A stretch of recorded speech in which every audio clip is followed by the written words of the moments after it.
I think, whether you want to be a better leader, whether you want to be a better parent, the nice thing about enthusiasm is it applies to everything, right? Like it's pretty rare that you see, like if you're in a group of people and somebody's enthusiastic, that it doesn't, like you said, it's contagious. It rubs off on you a little bit and makes you more excited, which makes if you're the enthusiastic person, you're making other people more enthusiastic, and then they want to be around you more.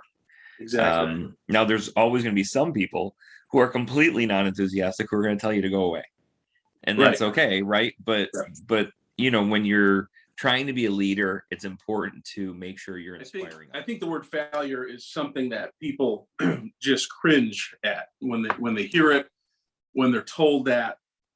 And if you want to be a true achiever, you need to embrace failure. And you need to embrace failure in the sense that it should be a learning experience, which we've all heard that before. But, so many people are like, oh, yeah, I know it's supposed to be learning. I understand that. They understand it intellectually, but emotionally, they still have a lot of challenge with it. Yeah. And they usually go in the opposite direction. I think a vast majority of people just avoid failure at any cost. And usually that avoidance is procrastination and not doing anything at all. They're just deciding the most important part of communicating with people. I think it's one of the most. Everybody says you have 2 ears and 1 mouth. Right. For a reason. So, right, for a reason. So yeah. I think, and you see this. I think phones are a big thing. I think I like the jokes about husbands who watch TV while their wives are talking is a thing. Right. I think one of the. I've never done that. No, of course not. I think one of the most important parts of communication is eye contact. Yes. Eye contact, it's funny, as I get older, I don't know if it's a change in kind of generational, but those young kids. I find those young kids on my lawn. I feel like people don't make as much eye contact as they used to during conversation. Right. They tend to fidget. They tend to look at their phone. They tend to do things because it's a little bit uncomfortable. As I was just doing. As you were just doing, right? So I think we should just start sitting next to each other instead of across from each other, right? But I think that's such an interesting part of communication is that eye contact, because I think it makes people feel like you're actually listening. Like if I'm looking at you, then I'm listening to you. If I'm looking at my phone while you're talking, I might be listening-ish. Right. But I'm also probably... Welcome to the Achieve Results Now podcast, the podcast that gives you immediate actions you can take to start seeing life-shifting results now. Hey, everybody. Welcome to the Achieve Results Now podcast. This is Mark Cardone. And Theron Fight. And why are we so excited today? Because oh, my goodness. We are recording episode 500. Yeah. 500. That's outstanding. And it's been fun, and I'm excited because I'm going to give a quick synopsis of what we're talking about today. So today, for people listening, this is a really exciting podcast for us because we're talking about 3 things. So talk about distilling 500 episodes into 3 things that both we think are the most important things, that we've kind of boiled the podcast down to, and also things that we know that you are interested in, the listeners, based on questions you've asked, podcasts you've listened to, and things like that. So I think this is a really cool culmination of 500 episodes, interviews, and things like that. And not only are we drawing from that, but also our personal experience. You've been in business a long time. You've dealt with a lot of people from the customer's client's end, but also managing and leading a group of people. And there's a lot to be learned in that time frame. And most of I've been teaching for almost 40 years. And I've seen a lot. And dealing with all different ages, from 3 all the way up to people in their 70s and even a couple in their 80s, and training with them and talking to the parents. There's a lot that I've gleaned from it. So talk about a case study. This has been a long case study for me. So I think this is going to be, looking back, this is what we thought this was, and this is how it really is. So we're going to do a little reflection. Yeah. I don't think there's anything that was like we were totally missed the mark on, but I think there were some things that we, like people do, they grow and they adjust, and they're like, well, I think it's more than just that. I think there's a lot of things that we all take for granted that are surface, Like, for instance, the first one, the enthusiasm we're going to talk about. On the surface, people could think it's one thing, but really, there's a lot more to it than just what's the obvious. Yeah, and I think as we get into this, because I think this is important for people to listen to, this is the episode. Like, if you're listening to this right now, this is the episode to bookmark, right? This Yep. is the episode to share because this is really where we're taking three things, that will have I'm going to go out on a limb, like the greatest impact on your life if you put these Right. actions into effect.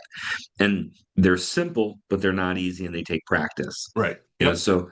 so let's roll into it with my absolute favorite, number one, enthusiasm. Yes.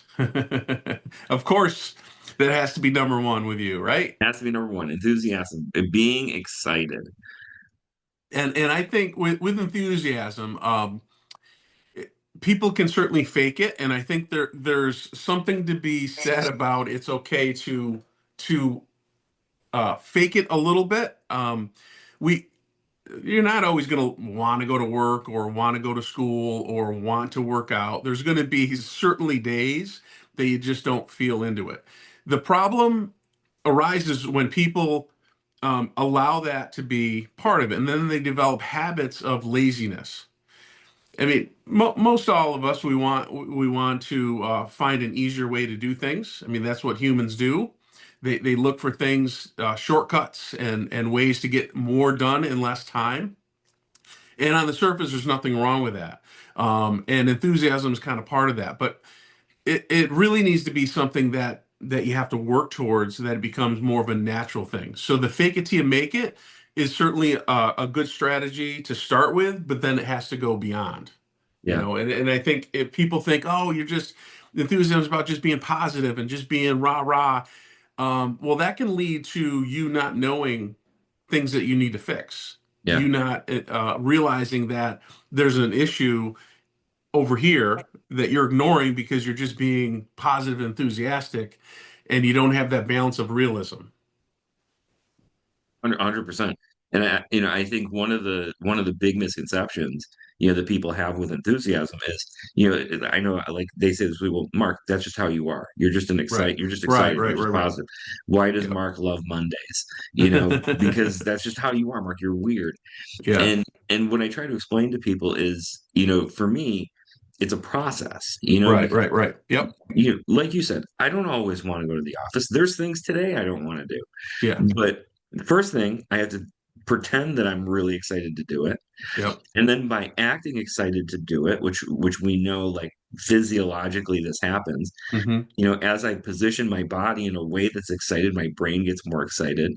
The people around me, right, get more excited and they're more Right. positive, which in turn makes me more positive. And I think it's just that old adage, which amazing how long it takes me to boil this down, but it's the old adage of enthusiasm's contagious and so is a lack of it. Yep. And I agree 100%. Listen, my business has challenges, my relationships have challenges just like everybody. Yep. But I really think the difference that enthusiasm makes is moving from a 7-day pity party Hmm. to hearing that challenge and saying, awesome, this is great, like, Right. what are we doing? 'Cause I agree with you.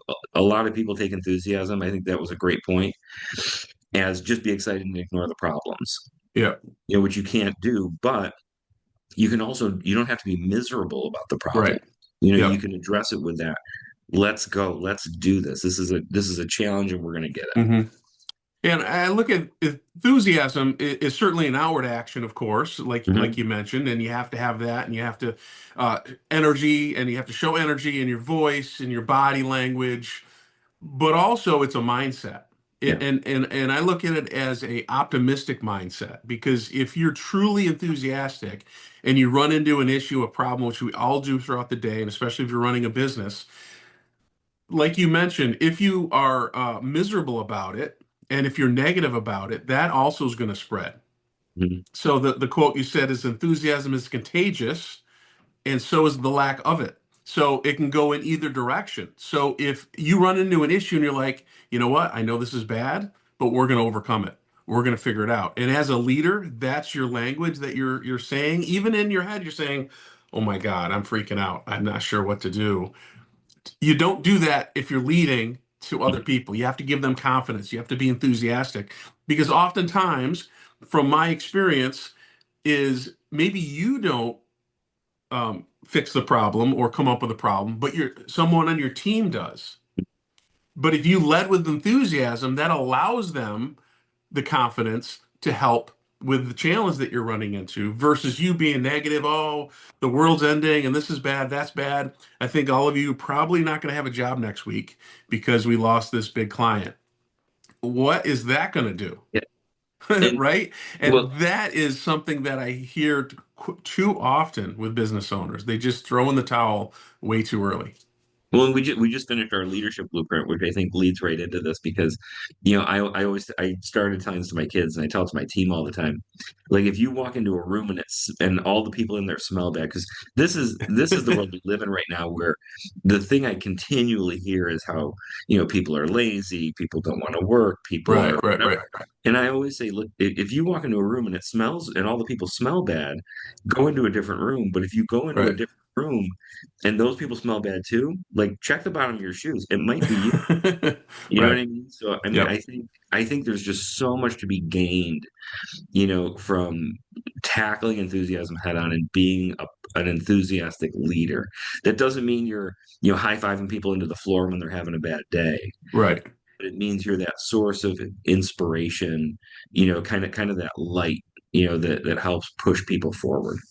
Yeah, and you want to be you want to have that balance of being realistic and being able to hear other people's problems. Yes. I've had different leaders and instructors throughout my time, and so the ones that were enthusiastic but didn't want any bad news, they weren't super effective. They were great to be around, but when there's true problems and I want to talk to you about this, if you're a leader and you constantly spin it in the positive instead of saying, "Oh, Mark, okay, tell me about it." Yeah, that's not so good.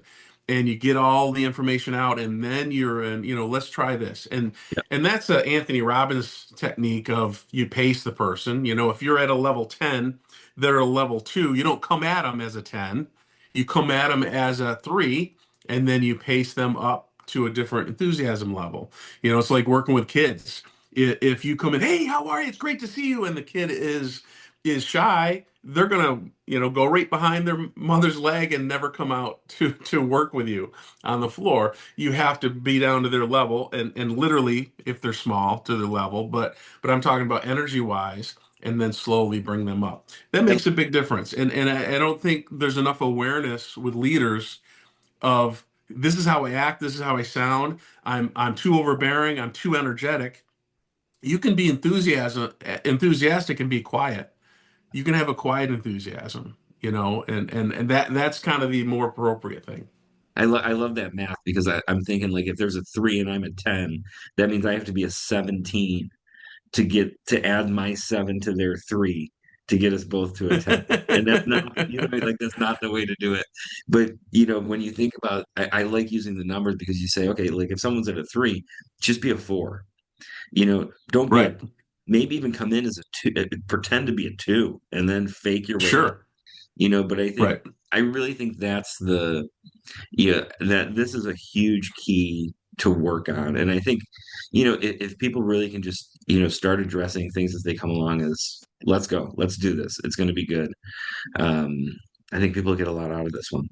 Yeah, and before we move off of this one, you touched on this a little bit. And I think it's worth Yeah. talking about is the negativity and the pity party, and this is Mhm. bad, and the negative. I'm going to give you my real thing. If you're negative and everything's bad, you have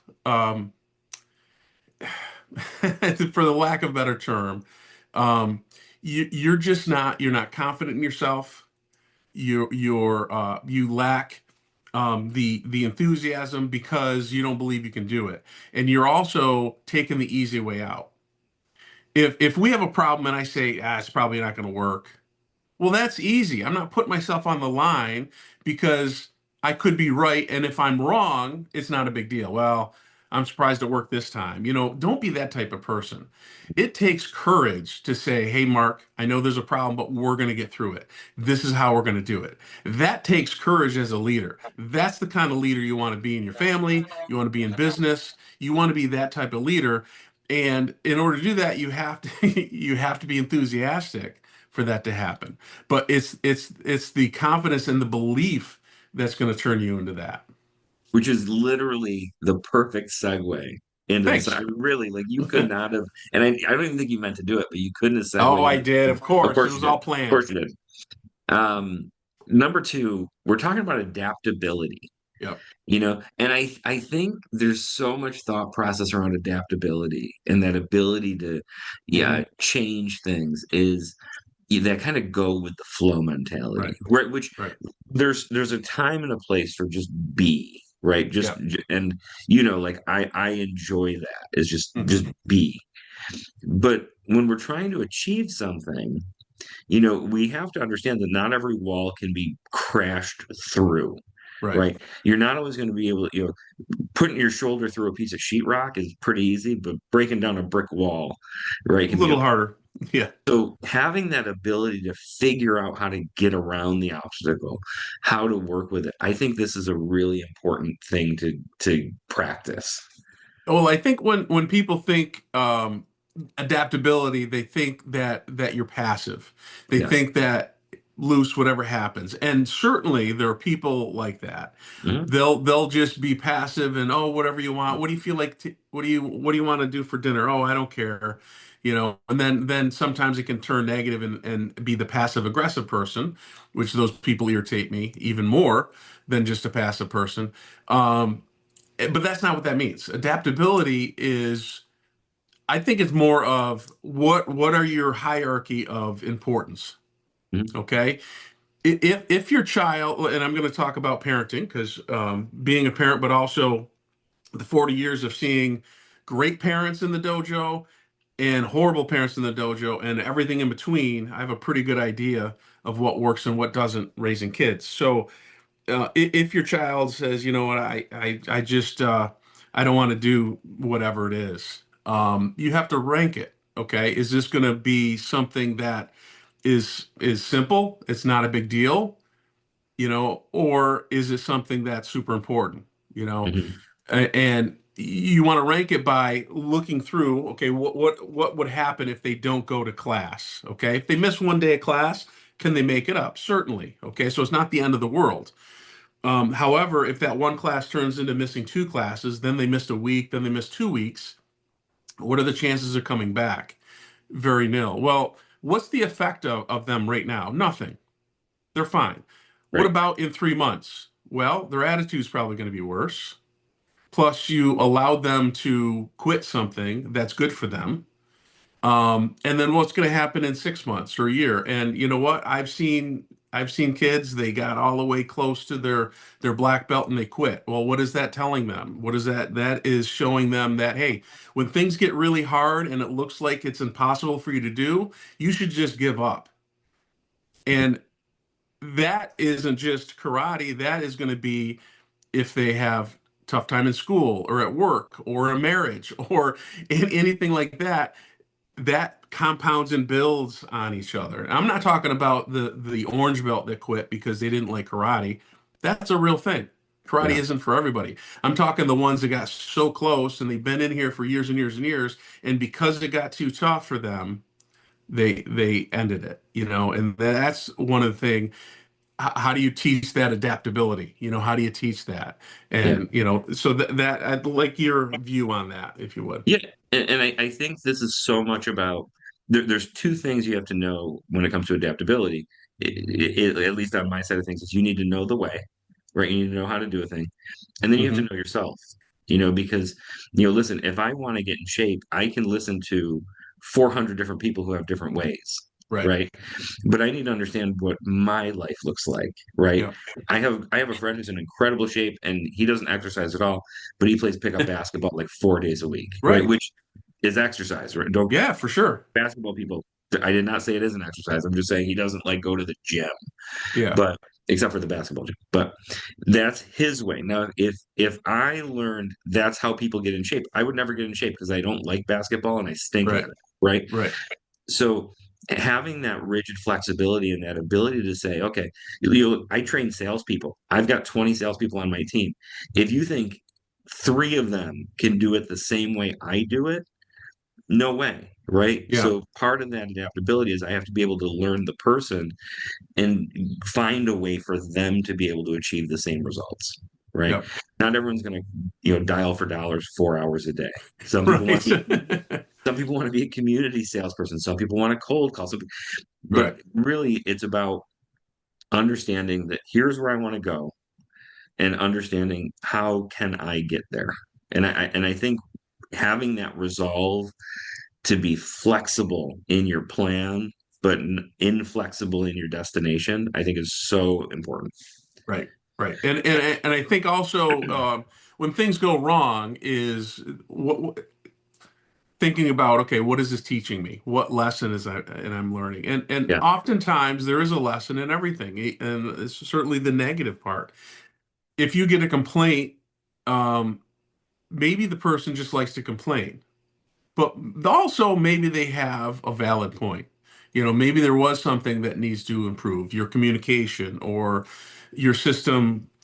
It could be a bunch of different things. So don't just discount that person of just being grumpy and always complaining.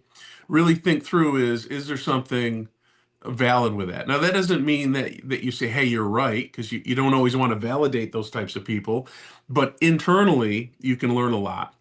And just being adaptive of, is this is this the most important thing? Is this going to be something that is going to take my project off, or am I flexible enough that somebody can do it a different way, or this doesn't need to be done? So that's where your principles come in, your hierarchy of what's important and what's not, and being clear in your own head so you can be adaptable versus being emotional. That's what we want to avoid. We want to avoid emotional decisions, even though most of us all do it and we justify with logic.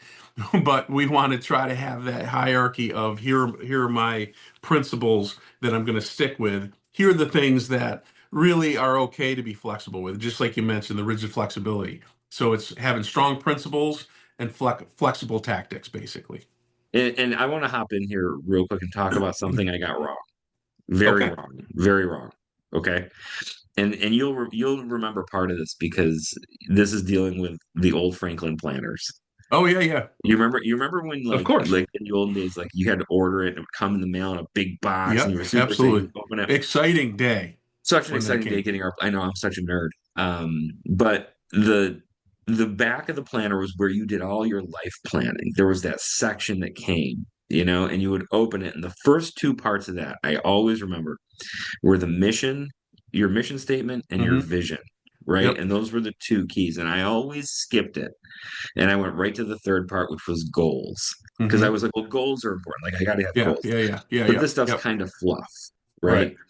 And as I have gotten older and more mature, what I have learned about mission statements, and you don't have to spend a lot of time on this, Hmm. right? As a person, but in business, if you're a business owner, if you're the leader of a family or whatever, the deck, especially when you're succeeding, this happens all too often. The deck gets reshuffled. The earthquake Hmm. comes. The Hmm. punch in the face happens, right? Hmm. I don't care how well you know yourself and you know your end game. You have to be able to figure it out when the world is ending, Right. because I, I've worked with some of the most successful business owners and some that have gone out of business. And Hmm. I feel like that's such a differentiator because things are going to go sideways. The Right. business is going to do well. One of your kids is going to run into a challenge. Something is going to, the bottom always drops. And I Right. say that to everybody because I want them to know that when it's happening to you, you're not alone, right? Like Hmm. we all go through it. And the ability to pace through and become confident in your ability to be adaptable Right. is such an important skill to learn. Yeah. Agreed. Totally agreed. So this brings us to our third, and this one we save for last because it's very important. It's something that a lot of people aren't very good at, and I certainly am still working on it in many ways. Um, and going back, all of these, of course, there's going to be some people that seem natural in one or all of these areas, um, but all of them can be learned. All of these are skills, and this one in particular is a very important skill because you're going to deal with it every day, and that's communications. And I would lump in relationships with that because who are you communicating with? Another person. So there has to be some type of relationship. This one is so important because it really, in my opinion, is going to largely give you either having a great life and a happy life or a miserable life. Think of anybody that you know is going through divorce. How are they doing right now? Mm. Probably not good, right? And now sometimes you pick the wrong person. So I would say your picker is off. um, but many times it's lack of communication by one or both people is the reason for divorce. Okay, so um, this is a good subject and something I Yeah. think we're going to be able to expand on quite a bit. So Well, and it's interesting because I think in most cases, like really, there are exceptions, right? But I think in most cases, you can communicate your way through a lot of challenges. yeah, Like I think that's a key. I think there are definitely, whether it's employees, whether it's spouses, whatever it is, there's wrong pickers, right? yeah, But I think communication is such a valuable skill because it can really help you through a lot of those bumps, and a lot of those bumps are just caused because we think we communicated, but we really didn't. Like I said what I want, you said what you want, but there's right, no interaction there, right? yeah, And I yeah, think when I first think about being a good communicator, I say, okay, well, it's about saying the right things, yeah, or knowing how to say the right things. right. And in reality, like what I've learned over the years, it's so much more about listening. You're right. Yep. Yeah, it really is. And we talked about this before, but it's active listening. It's not Yeah. passive listening. It's not listening to ready to respond, which there are those people that just have something in their head they're going to say, and whatever you say, they're going to say what they said, even if it doesn't align. Hmm. That's not what communication is about. It's about hearing the other person, listening, trying to understand, maybe even asking questions on what they said, depending on what the conversation is. If we're just having coffee, we're just talking about our life, obviously you want to listen and you want to ask questions, is different than you're in a big discussion with your spouse and it's very important stuff. Or you're in a business meeting that is going to determine the fate of your business. Those are a little higher stakes. So it certainly depends on the stake, but also is developing the habits of communication that make a difference. So you're looking at the person, you're listening to the person, your phone, you're not distracted, especially nowadays, by your phone. Dinner time is dinner time, not a time for everybody to be on their phone and texting each other across the table, but actually using words and using their gestures. That's way better. When my kids do that, I know they're talking about me. Well, yeah, of course. Like when we're having dinner and like one will send a text and the other one dings, and I'm like, hey, hey, hey, hey, Hey, hey, hey, hey! I know what that's I see about. what's happening here. But it is, and it's I always think about like when I'm talking to a group, there's different kinds of communication, right? There's when I start giving my speech, someone says, "Hey, you stink," right? Like that's super verbal, and I can take Right. that cue, and I Hmm. can be adaptable, right? I love how Yeah. these work off each other. I can be adaptable and Yeah. change what I'm doing.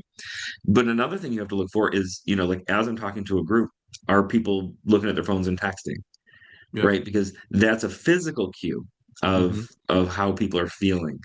And I think we miss that a lot when we're talking to people, in our relationships. And if we're not looking at the person we're talking to and Hmm. they're saying, "Oh, things are great," you may be missing those physical cues that are saying like maybe they're not.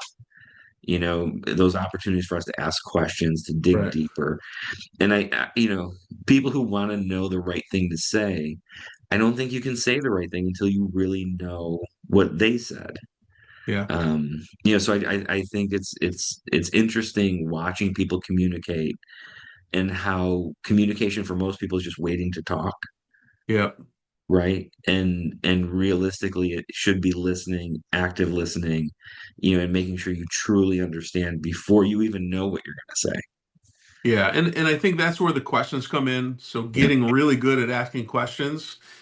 I like to ask empowering questions, trying to get a little bit more out of them. Why do you feel that way? What did you think about this? And even asking questions about how you can improve. I think that shows confidence and that shows that you are willing to improve and learn. And just because somebody gave their opinion on what you need to improve, that also doesn't mean that they're right.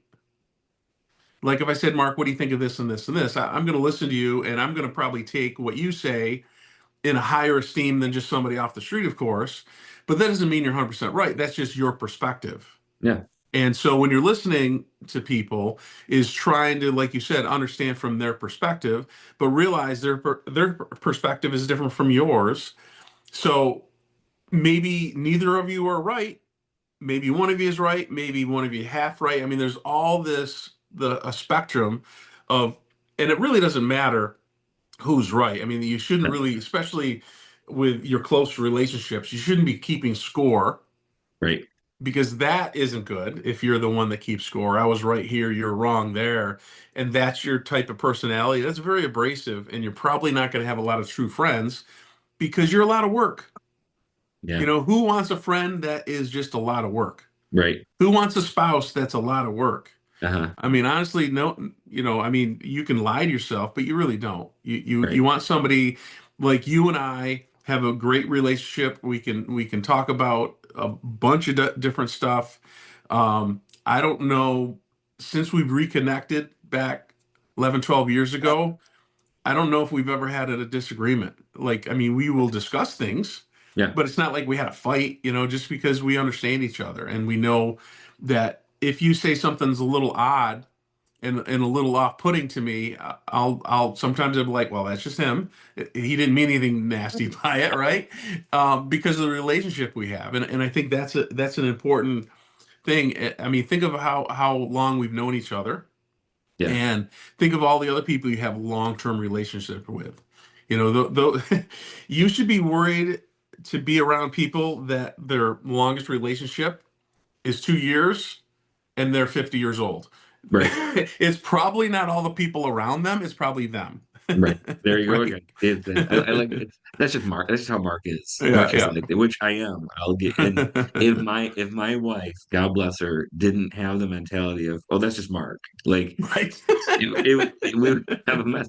But understanding that it does work both ways, right? And I think that's where a lot of relationships break down is we nitpick what other people do without at least having the grace to say, well, I'm sure I have my own thing. Sure. Yeah. You know what I Yeah. mean? And I Yeah. think that's like it's almost that's the comedy in relationships, right? Is Yeah.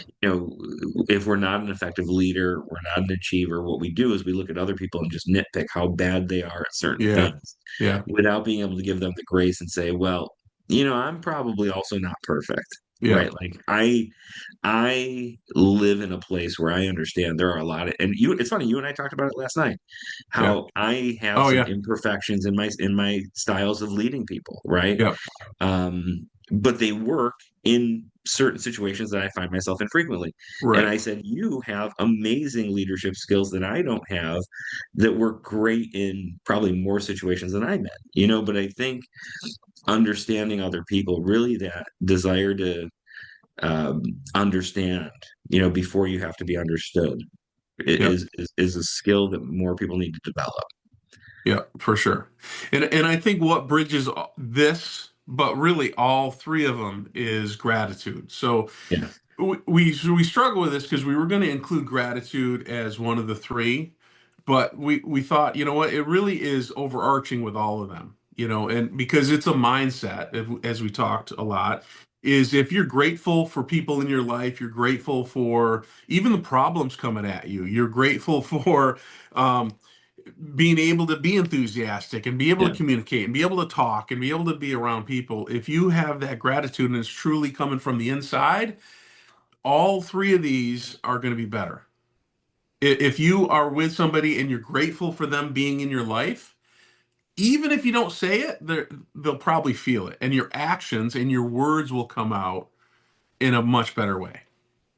I really like that. I mean, because I think if you want to be enthusiastic, right? If you truly want to be enthusiastic, wake up every day and look at the 20 to 50 to 100 things you have, Yeah, that if I told you I was going to take them away, you wouldn't let me, right? right, Like think about those things. right, That makes you enthusiastic.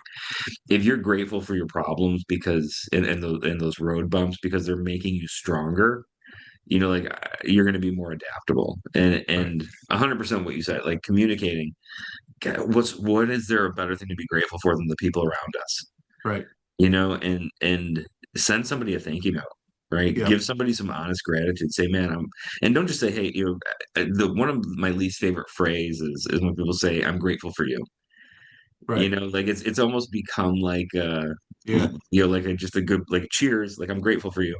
right. And be specific, right? Yep, Like, thanks for taking that, 5 minutes to talk to me last night. Like that meant a right. lot. Yeah. Um, I love these. These are such great tools for people. Yeah, so let's review. So the first one we talked about is enthusiasm. I should have had you do this because you're Mr. Enthusiasm. But Woo! so yeah, woo. So enthusiasm is about your mindset. It's about being positive, having energy, people that want to be around you because you're enthusiastic, that you bring them up versus bring them down.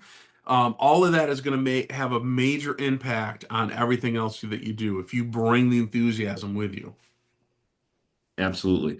Our second one being adaptability, right? We want to make sure that we're adaptable, that we know the road bumps are going to come, but we're willing to maintain our resolve and our direction toward our vision and our mission, but we're adaptable in how we get there.